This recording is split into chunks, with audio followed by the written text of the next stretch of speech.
एक बार फिर से आप सभी का हमारे मंत्रा ग्रुप ऑफ इंस्टीट्यूशन के चैनल पर स्वागत है। जैसा कि आज हमारा आज हमने आपके लिए हिंदी की जो गद्य है, कहानी है, जैसे हमने पिछला वीडियो में हमने पढ़ा था रसखान के बारे में, तो आगे बढ़ते हैं, कुछ कहानी पे भी गौर करते हैं। तो आज हम आपके लिए आपके बुक का 6ठा लेसन लेके आए हैं, जो अमरकांत के द्वारा एक रचित बहुत ही मशहूर कहानी है और आपके एग्ज़ाम के लिए ऑब्जेक्टिव और सब्जेक्टिव के लिए बहुत ही ज़्यादा महत्वपूर्ण चैप्टर है, जिस चैप्टर का नाम है आपके लिए बहादुर है, जिसके रचनाकार कौन है? अमरकांत है। इस वीडियो को एक बार ज़रूर अगर इस जो बहादुर जो कहानी है, जो अमरकांत की कहानी है, इसको समझने के लिए आपको ये वीडियो क्या है पूरा शुरू से लेकर अंत तक देखना पड़ेगा, तभी आप इस कहानी को समझ सकते हैं। इस हर एक घटना, हर सवाल का जवाब आपको इसका इस पूरी कहानी जो सुनाएंगे उसके दौरान आपको मिलेगा। चलिए, लेखक परिचय के बारे में, अमरकांत के बारे में आप लोग के बुक में तो बहुत कुछ दिया है। तो सबसे पहले इस कहानी को जानने से पहले इसके पात्र के बारे में चर्चा करते हैं। तो इस पात्र में क्या है, लेखक खुद ही क्या है कि सारी घटनाओं को अपने माध्यम से वो बताने की कोशिश की है। क्या है कि पहला क्या है, खुद लेखक है, जो क्या है खुद अपने जो यह जो बहादुर जो कहानी है, लेखक ने खुद अपने ही माध्यम से सभी को बताने की कोशिश की है कि वह उनकी घटना हुई है, उसी के माध्यम से उन्होंने इस कहानी को प्रस्तुत किया है। दूसरा, लेखक की पत्नी है, जिसका नाम क्या है? निर्मला है। क्या है? लेखक की पत्नी का नाम क्या है? निर्मला है, जो कहानी की दूसरी कड़ी है। तीसरा, जो लेखक का पुत्र है किशोर है। क्या है? किशोर भी है, जो एक उनकी पुत्री भी, लेकिन उसका नाम दिया नहीं है। और इस कहानी का जो सबसे प्रमुख पात्र है उसका नाम क्या है? दिल बहादुर है। क्या है? उस कहानी का जो सबसे प्रमुख पात्र है उसका नाम दिल बहादुर है। आपके चैप्टर में सबसे महत्वपूर्ण सवाल होता है कि बहादुर का क्या है? बहादुर का अपने शब्दों में उसका चरित्र चित्रण करना है, या जब से पहली बार जब लेखक ने जब बहादुर को पहली बार देखा तो उसके देखने का जो सब चित्रण उसके बारे में करना है। तो उसका मैंने आपको आंसर लिखा है, जैसे देखते हैं। कहता है कि अपने शब्दों में पहली बार दिखे बहादुर का वर्णन करें। तो मैंने लिखा है कि बहादुर क्या था कि नेपाल से अपने घर से भागा हुआ। क्या है? बहादुर क्या होता है कि नेपाल में उसका घर होता है और वहाँ से वो क्या होता है, अपने घर से भागा हुआ। कितना वर्ष का? मात्र 12 से 13 वर्ष का लड़का है। क्या है? लड़का था, जिसका शरीर ठीकना, जो नेपाली लोग होते हैं, आप गौर किए होंगे तो नेपाली लोग शरीर से क्या होते हैं? ठीकना होते हैं और चिकना होते हैं। उनका चेहरा कैसा होता है? चिपटा होता है थोड़ा। कि क्या है कि वो जन्म से नेपाली क्या होते हैं कि बहुत ज़्यादा शारीरिक रूप से क्या होते हैं? मजबूत होते हैं, क्योंकि जो पहाड़ी लोग होते हैं उनको बहुत सा मेहनत करना पड़ता है। तो उनका सही कैसा था? ठीकना था, गोरा रंग और चपटा मुँह है। गोरा जो नेपाली होते हैं वो गोरे होते, जो पहाड़ी लोग होते हैं वह गोरे होते हैं। कहता है चपटा मुँह, वह सफ़ेद नेकर आधी नेकर कहता है कमीज। नेकर क्या है कि वह आधी कमीज पहना था और आधी बाह वाली सफ़ेद कमीज और भूरे रंग का जूता पहना था। वो क्या था कि हाफ पैंट और हाफ शर्ट पहने हुए था, और पैर में क्या था कि एक भूरे रंग का जूता पहना था। गले में स्काउट। आप देखिएगा कि जो मान के चलिए ये छोटा सा आपका ये रुमाल मान के चलिए ये थोड़ा गंदा है, तो ये कुछ इस तरह का होता है और इस तरह से ऐसे लेकर ऐसे किया रहता। तो वो क्या होता है आपका जो स्काउट जो होते हैं, जो आप लोग देखते हो कि स्कूलों में जो स्काउट गाइड होता है जो आते हैं, तो वो एक रुमाल इस तरह बांधे होते हैं और एक छोटा सा एक प्लास्टिक रहता है, वो ग्रिप होता है, यहाँ पे लगाए होते हैं। तो गले में स्काउट की तरह क्या था? रुमाल बांधा था। उसके बोलने पर जो बहादुर था वो जब बोलता था तो उसकी बोली से एक मीठापन या झंझनाहट, मीठा झंझनाहट क्या था? झलकता था। तो ये आपके एग्ज़ाम के लिए बड़ा ही महत्वपूर्ण सवाल है कि लेखक बहादुर का परिचय देने के लिए कि अपने शब्दों में परिचय देना है। अब आते हैं कहानी के ऊपर में। कहानी की शुरुआत लेखक कहता है कि यह जो कहानी है, यह जो अमरकांत है, उन्होंने मध्य वर्ग कहता है मध्य वर्ग के उनके जो मध्य वर्ग का जो चरित्र चित्रण है उन्होंने बहुत ही मार्मिक रूप से किया है।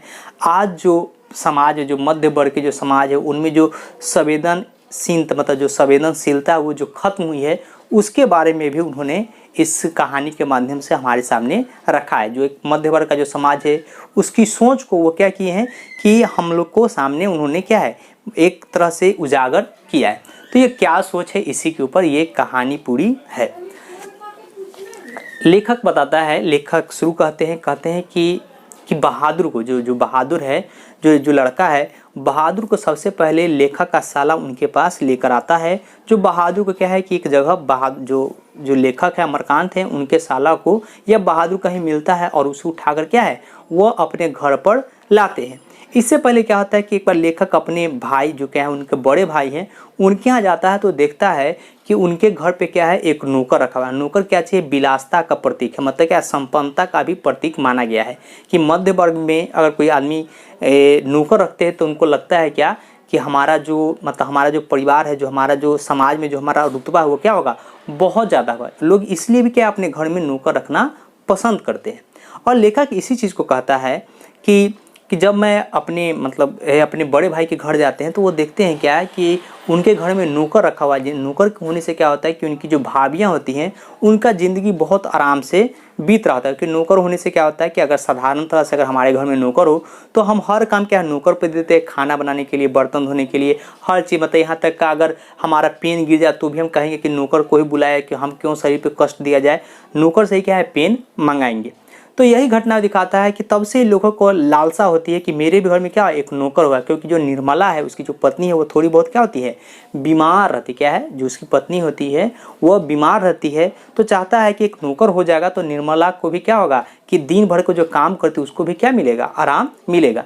तो इसीलिए वो क्या करते हैं, जो अमरकांत होते जो लेखक हैं वह उस नौकर को, दिल बहादुर को अपने घर पे रख लेते हैं। और उनको इस चीज़ का मतलब उनके ऊपर कहता है कि उनके ऊपर दायित्व आ जाता है। दायित्व किसका है, तो उस नौकर का, कि उनका भार क्या होगा उसको अब सहना पड़ेगा। अब नौकर के आने से क्या होता है, उनके घर का माहौल क्या होता है, बहुत ही खुशनुमा हो जाता है। जैसे अगर हम लोग अपने नए नए घर में कोई डॉगी ले आए या कोई जानवर ले आए, कोई छोटा मोटा तोता भी ले आए, तो हमारा घर क्या है बहुत ज़्यादा खुशी में एकदम खूब झूमता रहता है। उसके लिए पूरा मतलब 1-1.5 महीना तो हम लोग पूरा खुश रहते हैं उसको देख कर कि क्या किया जाए क्या ना किया जाए। लेकिन जो निर्मला है, क्या है, निर्मला है, वो कैसी महिला है, तो वो मतलब लोगों को जलाने वाली टाइप की महिला होती है। जैसे हमारे समाज में महिला लोग का क्या है कि अगर अपने घर में कुछ चीज़ आए तो वो बहुत चिल्ला के उसके बारे में बताती है।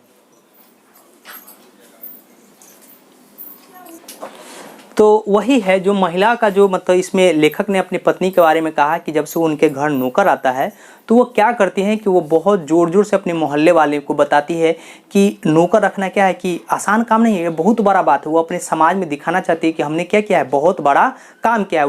वो लोगों को बताती है कि अपने नौकर को नहीं, एक बच्चा को रखा जिसे मैं अच्छा खाना खिलाऊंगी, अच्छे से पढ़ाऊंगी और उसको क्या है अच्छा कपड़ा दूंगी। जो मैं खाना खाती हूँ उसी को वही खाना मैं क्या करूँगी, नौकर को खिलाऊंगी। वह दिखाना चाहती थी कि मैं कितना ज़्यादा प्रेम करती हूँ उस जो बहादुर है उससे।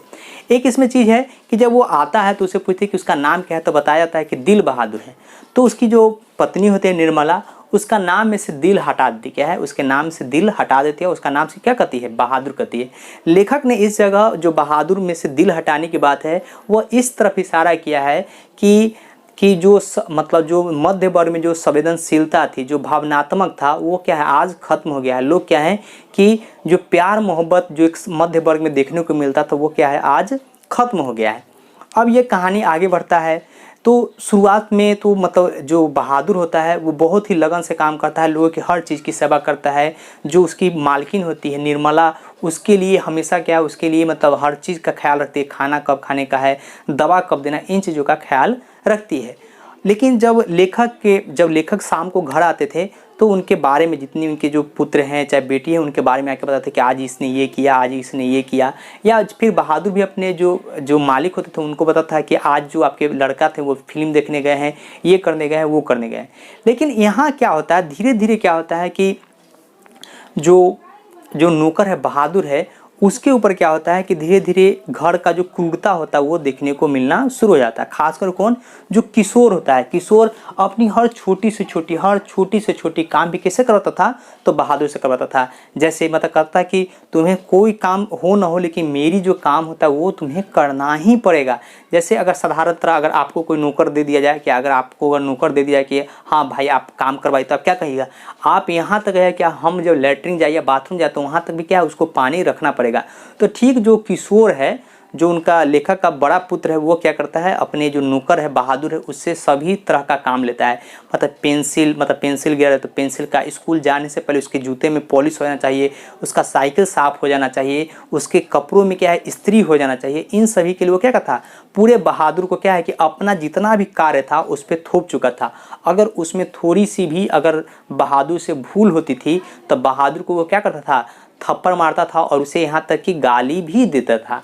मतलब एक घटना का जिक्र है कि इसका जो पुत्र होता है वह उसे क्या कर देता है, सुअर का बच्चा कर देता है। तो वो जब वो कहता है कि हम आपके बच्चे का काम नहीं करेंगे, किशोर का काम नहीं करेंगे, तो लेखक कहता है कि नहीं तुमने क्या किया है, गलत किया है। तो बोलता है कि नहीं इसने मेरे पिताजी को गाली दिया इसलिए मैं काम नहीं करूँगा। लेकिन लेखक का देखेगा इसमें द्वंद्व दिखाता है क्या, कि लेखक के मन में यही बैठा है कि जो नौकर होते हैं उनमें मतलब उसमें भावना नहीं होती है, संवेदनशील नहीं होती है। वो कहते हैं कि नौकर है तो इसको तो इतना सहना ही पड़ेगा, इतना तो उसको मार खाना ही पड़ेगा, गलती करेगा तो वो मार खाएगा ही। अब क्या होता है कि धीरे धीरे मतलब इस प्रताड़ना से धीरे धीरे उस जो बहादुर है उसका मन थोड़ा सा क्षुब्ध होने लगता है, लेकिन वह काम करता रहता है। अब क्या होता है कि जो उसकी पत्नी होती है निर्मला का भी अब उसके ऊपर क्या होता है, गुस्सा होना शुरू हो जाता है, वो उसको पीटने लगती है। अब जो लेखक के घर में क्या है, जो बहादुर को पीटने वाले उनकी संख्या क्या होती है, 2 हो जाती है। इसी बीच गांव की कुछ महिलाएं, जो गांव की मतलब उसके मोहल्ले की कुछ महिलाएं हैं, वह क्या कहती है निर्मला से कि बहादुर सब काम करता था, लेकिन एक जो काम था कि उसकी जो निर्मला थी, जो लेखक की पत्नी थी, वो करती थी। वो क्या काम था, खाना बनाना, कि सभी के लिए जो खाना होता था वो कौन बनाता था, तो मतलब जो निर्मला थी वही खाना बनाती रहती है। एक चीज़ छूट गया बीच में कि बहादुर मतलब क्यों भाग गया था घर से।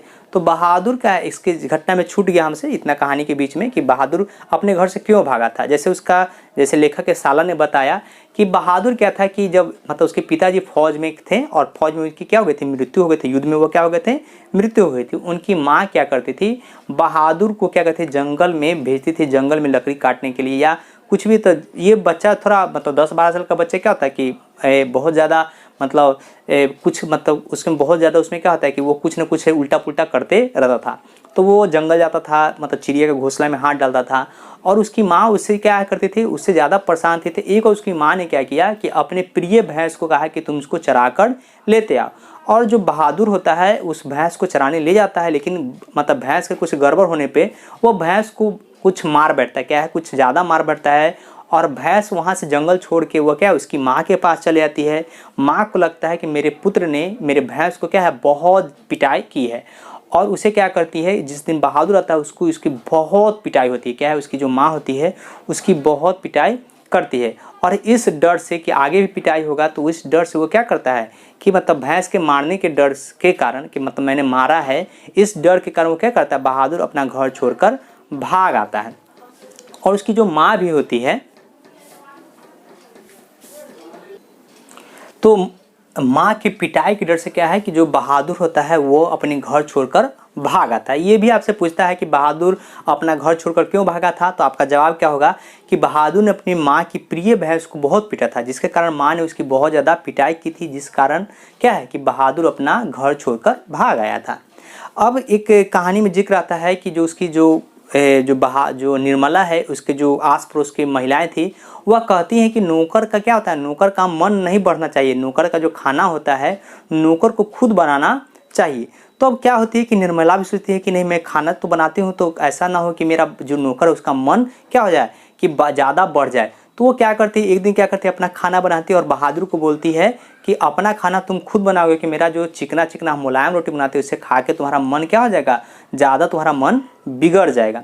तो बहादुर बोलता है कि मैं यह काम मतलब मैं भी अपने घर पे जो मैं अपना माँ के घर था तो माँ भी मुझसे खाना ही बनाती थी और इस कारण मैं दिन भर का भी काम करूँगा, मैं खाना भी खुद बनाऊँगा। इसलिए बहादुर क्या होता है कि उस दिन पूरी रात भूखे सो जाता है। लेकिन सुबह में जब उसका मतलब रात में ही क्या होते हैं कि जो लेखक हैं जो कहानीकार हैं वो उससे बहादुर से कहते हैं कि भाई नहीं, अगर आप नौकर हो तो खुद ही आप खाना बनाओ, ये ऐसा नहीं है कि आपके लिए मेरी पत्नी खाना बनाएगी। लेकिन बहादुर ये मानता नहीं है, वो क्या है खुद ही रहता है। लेकिन वो क्या होता है कि हंसमुख स्वभाव का रहता है, मतलब हमेशा मार खाने का वो क्या करता था, हंसता रहता था। अब बहादुर क्या करता है कि सुबह मतलब सुबह उठता है तो वो खुद से अपने लिए रोटी बनाता है, जो अधकच्चा जला मतलब मोटा गोटा जैसा तैसा रोटी बन जाए। जैसे अगर आप लोग अपना ट्राई करके देखिएगा तो जैसा रोटी बने वैसा ही रोटी, जैसे हम लोग सब शुरू में जब अपनी तरफ से रोटी बनाने का कोशिश किए थे तो उसी तरह का कुछ रोटी बना था। तो उस तरह की रोटी और रात की जो बची हुई सब्जी थी उसको बनाकर खा लेता है। इतनी मतलब उसको मार खाने के बाद मतलब इतना प्रताड़ना का भी क्या होता है कि जो बहादुर होता है वो आराम से लेखक के घर पे रहता है, लेकिन उससे कुछ कुछ गलती होती रहती है। अब एक दिन क्या होता है कि लेखक के घर कुछ उसके रिश्तेदार आते हैं। क्या लेखक के घर कुछ रिश्तेदार आते हैं और उसमें एक महिला होती है, वो कहती क्या है कि मेरे पल्लू में क्या है 11 रुपये बंधे थे। क्या है कि मेरे पल्लू में 11 रुपये बंधे थे और मैंने यही खाट पे रखा था, और ये जो नौकर है आपका बहादुर ये कुछ समय के लिए आया था और यहाँ से क्या है आकर चला गया था। तो वही चीज कहता है यहाँ से आकर क्या था चला गया था। तो इस अब क्या होता है कि बहादुर पे क्या चोरी का इल्ज़ाम लगा दिया जाता है। और बहादुर क्या होता है कि बहादुर बहुत मना करता है, लेखक उसे कहता है कि अगर तुमने लिया है तो बता दो। एक लेखक ही था जिसने अभी तक बहादुर पे क्या है कभी हाथ नहीं उठाया था, लेकिन इस घटना के बाद लेखक ने भी क्या किया कि बहादुर पर हाथ उठा देते, उसे मारते हैं। और उसके जो रिश्तेदार के जो रिश्तेदार वाले लोग होते हैं वो उसको धमकी देते हैं कि इसको पुलिस के पास ले जाया जाए। उसे घसीट कर गेट पर ले जाते हैं और बोलते हैं कि अभी भी मौका है, तुम पैसा बता दोगे तो मैं तुम्हें इनाम स्वरूप 1-2 रुपया भी दूंगा और तुमको बचा भी दूंगा, अगर तुमने पैसा लिया है तो तुम बता दो। अब ये घटना होते ही रहता है ये सब। और उसके बाद भी क्या होता है कि जो उसके मतलब घर में लेखक भी पीटते हैं उनको। अब लेखक भी पीट चुके होते हैं, किशोर भी पीट चुके होते हैं, निर्मला भी पीट चुकी होती है, उसके ऊपर से चोरी का इल्ज़ाम रहता है। बहादुर अपने ऊपर हर चीज़ बर्दाश्त कर रहा होता है, लेकिन चोरी का इल्ज़ाम क्या होता है उससे बर्दाश्त नहीं होता है। उसको लगता है, उसे आत्मग्लानि लगता है कि कैसे कोई लोग मुझ पे इतना, क्योंकि कभी उसने लेखक कहता भी है कि आज तक कभी भी घर में हमें 2-4 रुपया कहीं गिरा भी मिला है तो बहादुर उस पैसे को उठाकर निर्मला को दे देता है। लेकिन उसे लगता है कहीं चोरी मतलब वो एक महिला के देती है कि this type of people are मतलब एक अंग्रेजी में टर्म बोलती है कि उसका मतलब होता है कि यह क्या है कि ऐसा लड़का ही चोरी करता है। एक देखिए उस शब्द का क्या इस्तेमाल किया गया था, do you not know this people are expert in this art. मतलब कहती है कि ऐसे लोग इस जो चोरी करने की जो कला है उसमें क्या होते हैं निपुण होते हैं, यही लड़का चोरी किया है। वो महिला यह भी बात बताती है कि मैंने जो 11 रुपये रखा था यह इसलिए रखा था कि मैं आपके घर से जाऊंगी तो बच्चों को कुछ पैसे दे दूंगी और मतलब कुछ मिठाई भी खरीदूंगी। अब मेरे पास पैसा नहीं जिसके कारण मैं क्या मिठाई नहीं खरीद पाऊंगी। अब क्या है कि अब जो बहादुर है उसकी पिटाई बहुत ज़्यादा हो चुकी होती है और उसके ऊपर एक चोरी का इल्ज़ाम लग जाता है। एक दिन लेखक जब वापस दोपहर के समय अपने घर आता है तो देखती है कि उसकी पत्नी जो होती है वो माथा पे हाथ रख के बैठी हुई है और उसकी एक बेटी है। वो बोलती है कि क्या बात है, तो बोलते हैं कि बहादुर देखिए तो घर छोड़कर भाग गया है। और उसको लगता है कि ऐसा नहीं होता है कि घर के आदमी का लगता है कि कुछ भागा होगा तो चोरी करके भागा होगा, कि नौकर है तो चोरी करके ही भागा होगा। तो बोलते हैं कि नहीं ऐसा तो नहीं है, कुछ भी चीज़ चोरी करके नहीं गया है। अगर चोरी करके भागा होता तो मुझे संतोष होता है कि मतलब चोरी कर भाग गया, लेकिन ऐसा नहीं होता है। अब लेखक सोचता है, उसके पास देखता है, उसके पॉकेट में देखता है तो उसके पास कुछ ताश के पत्ती रहते हैं, कुछ पत्थर के नमीने रहते हैं। एक वो जो बहादुर होता है वो एक तिरछी टोपी, जो नेपाली लोग होते हैं वो तिरछी टोपी रखता है। और रात के रात जो बहादुर होता था वो पहाड़ी गीत गाता था जिसकी मतलब तन्हाई का या उदासीनता का प्रतीक है। अब किशोर आता है तो वो कहता है कि अगर एक बार मुझे बहादुर मिल जाएगा तो उसे कभी नहीं मारूंगा, मैं उसे मैं उसे माफ़ी मांग ला, उसे कभी नहीं छोड़ूंगा, कि ऐसा नौकर मिलना क्या है बहुत ही मुश्किल है। तो इस कहानी में यही दिखाया है कि एक लेखक होने के नाते उनका भी जो स्वभाव था वो नौकर के प्रति कैसा होता है, शून्य हो जाता है। और जो निर्मला है जो इतनी बड़ी बड़ी बातें करती है वो अंदर से क्या है कि एकदम खोखली है, पूरी दिखावटी है। लोग नौकर को रखकर मतलब भाव शून्य हो जा रहे हैं कि उनको लगता है कि नौकर तो है तो क्या है नौकर ही है। इस तरह क्या है कि वो लेखक है वहाँ से चला जाता है। आपसे पूछेगा कि बहादुर अपने घर मतलब बहादुर मतलब लेखक के घर से क्यों चला गया, तो आपका जवाब क्या होना चाहिए कि जो बहादुर था वो हर चीज़ बर्दाश्त तो कर चुका था, लेकिन यह चोरी का इल्ज़ाम क्या है उसको बर्दाश्त नहीं होता, जिसका वो क्या है अपने घर छोड़कर दोबारा वहाँ से छोड़कर क्या होता है वो भाग जाता है। अगर इस कहानी में अभी भी कोई मतलब कुछ समस्या रह गई हो, कुछ बातें रह गई जो समझ में ना आ पाया हो, तो एक बार ज़रूर मैं अपने कमेंट बॉक्स में कमेंट करेंगे, कोशिश करेंगे कि इसको पूरा देखने के लिए। चलिए धन्यवाद।